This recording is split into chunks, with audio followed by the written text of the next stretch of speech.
The number of coronavirus cases has sharply risen following changes in the way it's diagnosed. The World Health Organization is seeking clarity from China after 15,000 more infections were recorded on Wednesday.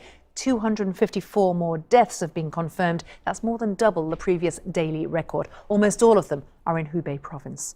Almost 60,000 people in China are now known to be infected, and the number of those killed stands at more than 1,300. Also, officials in Vietnam have placed a town of 10,000 people under quarantine following 5 cases of virus infection there. Vietnam declared a public health emergency over the epidemic at the beginning of this month. And in Japan, a cruise ship, the Diamond Princess, remains quarantined in Yokohama after an outbreak of the virus on board. It's now thought 218 passengers and crew members are among those infected. Our correspondent, Rupert Wingfield-Hayes, is in the port.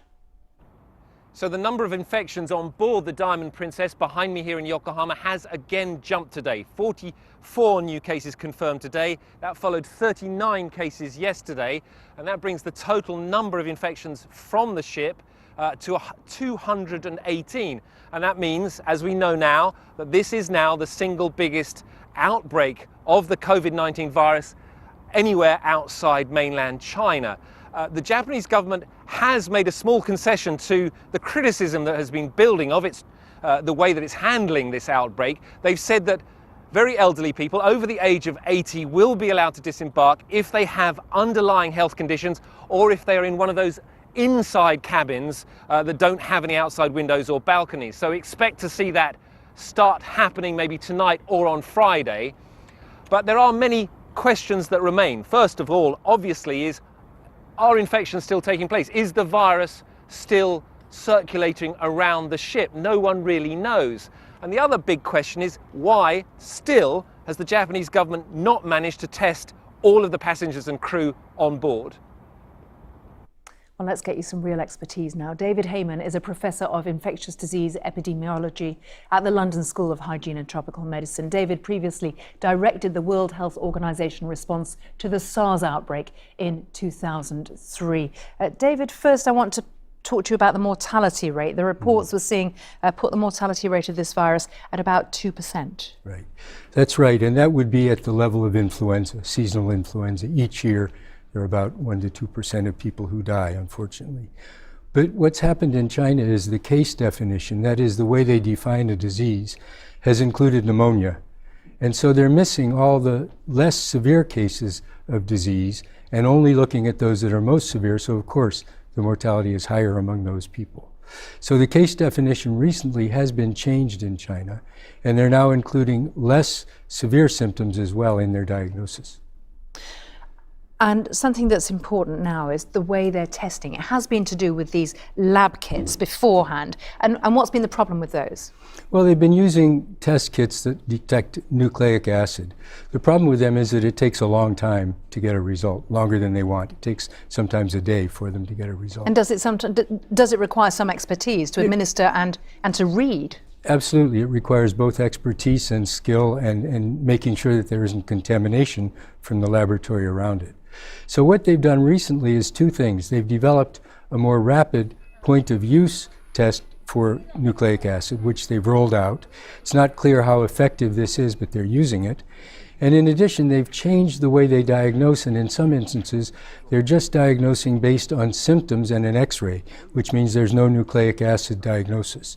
So does that mean the number of diagnoses, the number of confirmed cases, is bound to jump? Absolutely, because not only are they finding cases of coronavirus, but they're finding other diseases that also, or other infections rather, that also cause pneumonia. So they're seeing an increase in the number of cases and a decrease in what we call the specificity of diagnosis.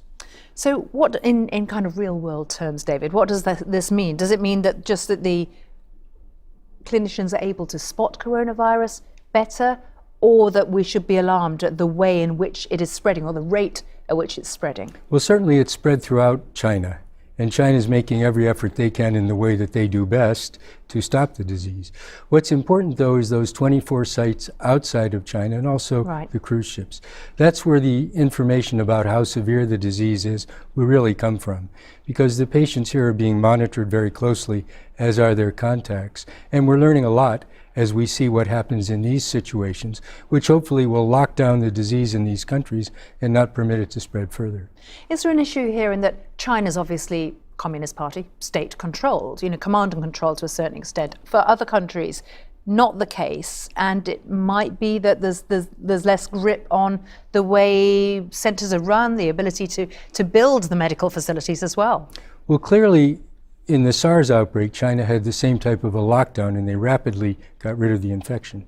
In other countries where there was a different approach, it sometimes recurred after they thought they had it controlled. So there are benefits of authoritarianism, but there are also disadvantages. And the disadvantages, of course, are an infringement on human rights.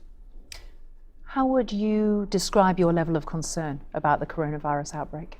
I think we're all concerned about what we don't know. Right. We know so far what's happening and what we can see, but what we don't know is the real potential of this virus, whether or not this eventually could become a disease endemic in humans like TB, influenza, or others, because influenza also comes from animals into humans, and it sometimes becomes a permanent resident. David Heyman, really appreciate you coming in today. Thank you very much. Thank you.